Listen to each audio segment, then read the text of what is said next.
वक्फ सुधारणा विधेयकावरून बुधवारी लोकसभेत सत्ताधारी आणि विरोधकांमध्ये चांगलीच जुंपली होती। दोन्ही बाजूने प्रत्येक पक्षाचे नेते आपापली भूमिका मांडत होते। हा कायदा किती योग्य आहे हे पटवून देत होते, तर विरोधक यावरून सरकारवर आरोप करत होते। दोन्ही बाजूने नेते आपल्या भूमिका आक्रमकपणे मांडत होते। चर्चेदरम्यान सरकारकडून गृहमंत्री अमित शहा यांनी बाजू मांडली। अमित शहा यांनी आपल्या भाषणात या विधेयकाचं जोरदार समर्थन केलं। यावेळी त्यांनी वक्फ बोर्डाने देशभरात ताब्यात घेतलेल्या काही जमिनींची यादी वाचून दाखवली। तेव्हा आपल्या भाषणात अमित शहा यांनी महाराष्ट्रातल्या 2 प्रकरणांचाही उल्लेख केला।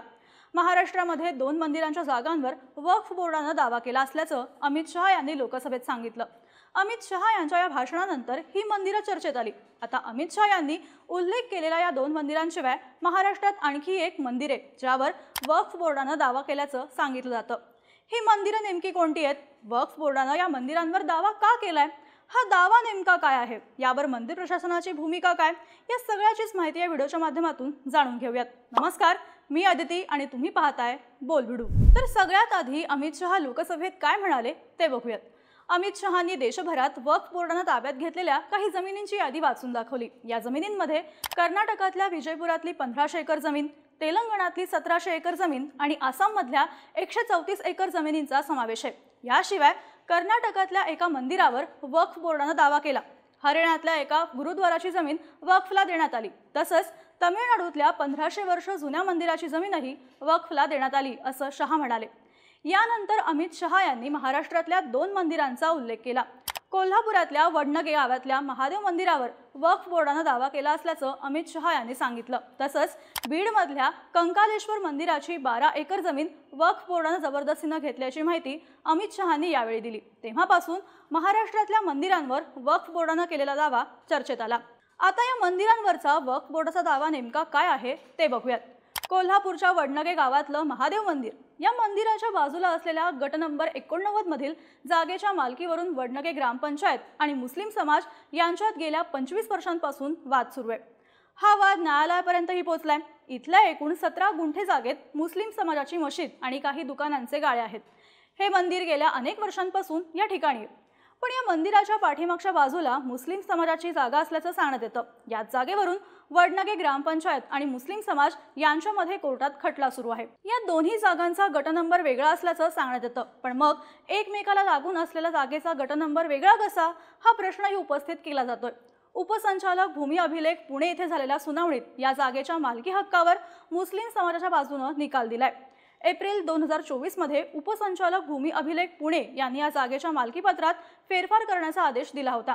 त्यानंतर ऑगस्ट 2024 मध्ये महसूल मंत्रालयात झालेल्या सुनावणीत या आदेशाला स्थगिती देण्यात आली होती। वडनगे ग्रामस्थांनी या मुद्द्यावरून काही महिन्यांपूर्वी बंद पाळून निषेधही व्यक्त केला होता। आता लोकसभेत अमित शहा यांनी या वादाचा उल्लेख केल्यानं वडनगे गाव पुन्हा चर्चेत आलंय। अमित शहा यांच्या वक्तव्यावर प्रतिक्रिया देताना वडनगे गावातल्या नागरिकांनी त्यांचे आभार मानलेत। शहा यांनी सभागृहात दिलेली माहिती बरोबर असल्याचं गावकऱ्यांचं म्हणणं आहे। तर दुसरीकडे मुस्लिम समुदायाच्या मते अमित शहा यांनी पूर्णपणे चुकीची माहिती दिली आहे। वक्फ बोर्डाने शिवमंदिरावर कोणताही दावा केलेला नाही। उलट दुसऱ्या शहर सर्वेक्षणात असलेली जमीन अनेक वर्षांपासून मुस्लिम समुदायाच्या ताब्यात आहे असं त्यांचं म्हणणं आहे। अमित शहा यांनी लोकसभेत महाराष्ट्रातल्या ज्या दुसऱ्या मंदिराचा उल्लेख केला ते मंदिर बीड जिल्ह्यात आहे। वक्फ बोर्डाने बीडमधल्या कंकालेश्वर मंदिराची 12 एकर जमीन जबरदस्तीने ताब्यात घेतली असं अमित शहा लोकसभेत म्हणाले।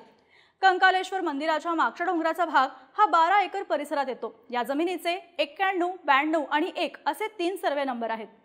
कंकालेश्वर मंदिराची परिसरात एकूण 52 एकर जमीन आहे। त्यापैकी 12 एकर जमिनीवर वक्फ बोर्डाचं अतिक्रमण असल्याचं अमित शहा लोकसभेत म्हणाले। आता अमित शहा यांनी हा दावा केला असला तरी कंकालेश्वर मंदिराच्या पुजाऱ्यांनी मात्र या प्रकरणी मंदिराच्या ट्रस्टींवर आरोप केलेत। ट्रस्टनं भाडे तत्वावर जमीन विकल्याचा दावा मंदिराच्या पुजाऱ्यांनी केला। आता लोकांपासून वाचण्यासाठी ट्रस्टनं यात वक्फचं नाव टाकलं असं पुजाऱ्यांनी म्हटलंय। सर्वे नंबर 1 मध्ये मंदिराची जमीन आहे। ट्रस्ट सदस्य रणजित सिंग चव्हाण यांनी ही जमीन 30 लाख रुपये प्रति एकरानं भाडे तत्वावर दिली आहे। हे प्रकरण 2017 पासून सुरू आहे। आपण आधीच ट्रस्ट बरखास्त करून तहसीलदारांना प्रशासक म्हणून नेमण्याची विनंती केली आहे असं या मंदिराच्या पुजाऱ्यांनी माध्यमांना सांगितलंय। बीड जिल्ह्यामध्ये अनेक ऐतिहासिक मंदिरं आणि शिल्प आहेत। त्यापैकी कंकालेश्वर मंदिर हे एक महत्त्वाचं धार्मिक स्थळ आहे। हे मंदिर सोन्याप्रमाणे चमकतं, त्यामुळे त्याला कंकालेश्वर असं नाव पडलं असावं असं इतिहासकार सांगतात। हे मंदिर चालुक्य राजा विक्रमादित्य 6वा यानं 11व्या ते 12व्या शतकात बांधल्याचा अंदाज आहे। कंकालेश्वर मंदिर हे स्थापत्य शैलीचा उत्कृष्ट नमुना मानलं जातं।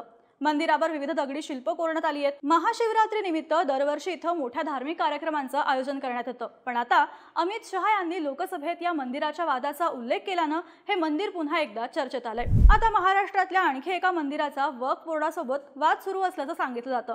हे मंदिर अहिल्यानगर जिल्ह्यात आहे। अहिल्यानगर जिल्ह्यातल्या राहुरी तालुक्यातलं मढी गाव या गावात असलेल्या प्रसिद्ध कानिफनाथ मंदिराच्या 40 एकर जमिनीवरून वक्फ बोर्ड आणि मंदिर प्रशासनात वाद सुरू आहे। या जागेवर वक्फ बोर्डानं आपला दावा ठोकलाय। वक्फ बोर्डाचा दावा आहे की ही जमीन एका दर्ग्याच्या मालकीची असून 2005 मध्ये तिची वक्फ कायद्याअंतर्गत नोंदणी करण्यात आली होती। पण मंदिर ट्रस्टच्या दाव्यानुसार त्यांच्याकडे या जमिनीची ब्रिटिश काळापूर्वीपासूनची मालकी सिद्ध करणारे ऐतिहासिक कागदपत्र आहेत। मंदिराच्या विश्वस्तांच्या म्हणण्यानुसार ही जमीन पूर्वी शंकरभाई यांच्या पत्नी बिबन यांना सेवेसाठी दिली होती। पण 2005 मध्ये काही स्थानिक मुस्लिम रहिवाशांनी वक्फ कायद्याच्या प्रक्रियेचा गैरवापर करून ही जमीन वक्फच्या नावावर नोंदवली। मुस्लिम समाजाकडून कानिफनाथ मंदिर पाडून त्याचं रूपांतर दर्ग्यात करण्याचा प्रयत्न झाल्यानं हा वाद आणखी चिघळल्याचंही विश्वस्तांचं म्हणणं आहे। हे प्रकरण वक्फ न्यायाधिकरणाकडे पाठवण्यात आलं। त्यांनी कानिफनाथ मंदिराच्या रचनेत कोणताही बदल न करण्याचे आदेश दिलेत। यासोबतच मंदिर ट्रस्ट आणि ग्रामपंचायतीच्या 19 सदस्यांना या ठिकाणी येण्यापासून रोखण्यात आलंय।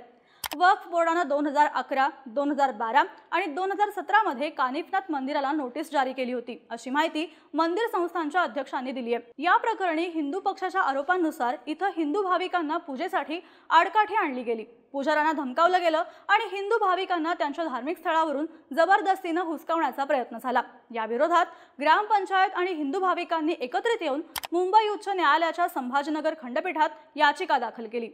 खंडपीठानं यावर्षी फेब्रुवारी महिन्यात मुस्लिम समाजाला आणि महाराष्ट्र वक्फ बोर्डाला या प्रकरणी कारणे दाखवा नोटीस बजावली आहे। आता संसदेत वक्फ संशोधन विधेयक सादर करण्यात आल्यानंतर कानिफनाथाच्या मंदिराचा वाद पुन्हा एकदा चर्चेत आल्याचं म्हटलं जात आहे। सध्या वक्फ संशोधन विधेयकावरून देशभरातलं राजकारण चांगलंच तापलंय। सरकारनं हे विधेयक संसदेत मंजूर केलं असलं तरी विरोधी पक्ष याला न्यायालयात आव्हान देण्याच्या तयारीत आहेत। त्यातच अमित शहा यांच्या वक्तव्यानंतर महाराष्ट्रातली मंदिरं आणि वक्फ बोर्ड यांच्यात सुरू असलेले वाद पुन्हा एकदा चर्चेत आलेत। या सगळ्याबाबत तुम्हाला काय वाटतं? याबद्दलच्या तुमच्या प्रतिक्रिया आम्हाला कमेंट करून नक्की सांगा आणि अशाच माहितीपूर्ण व्हिडिओसाठी बोल भिडूच्या YouTube चॅनलला नक्की सबस्क्राईब करा।